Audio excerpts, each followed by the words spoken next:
So why is this important now? That's a good question. So I think one of the things that we find in this meeting as well, I feel like when we're meeting virtually and you have to meet with this person who's all the way over here and you're trying to make a connection with them, I think that Zoom does a lot. It gets us there. But boy, is it hard to stay engaged over Zoom. I'm sure some of you have already checked your email and there's like your social feeds. Like, it's just hard to stay focused. I'm not judging. This is how we all are. This is just how humans are wired, right? It's hard to keep your focus. But when somebody is drawing lines and talking about, like, we had all of our great, Canadian participants here. So I'll do a little, hey, here's our Canadian flag. Okay, I've just talked to you directly and drawn something about your place here.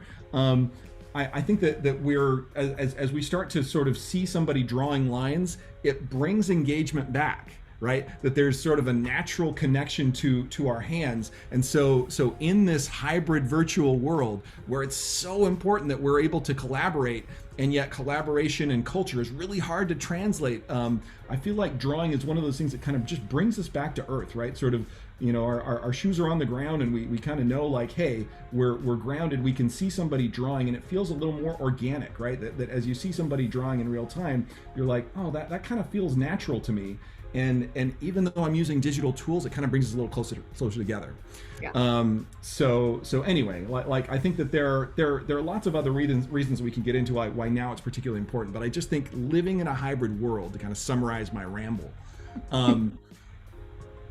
we need to be able to better communicate visually, because these visual communication tools that are available to us can really help us accelerate our alignment. My company, Explain's founder, Dave Gray, was in high school when he thought he understood something, but he wasn't sure. So he drew a picture of it to show it to his teacher. His teacher looked at the drawing and said, oh, you're actually wrong. Here's what it's supposed to look like. But what that taught him was really important, and kind of the foundation of the company I work for, which is the visual artifact facilitated a level of understanding that he couldn't reach verbally or any other way.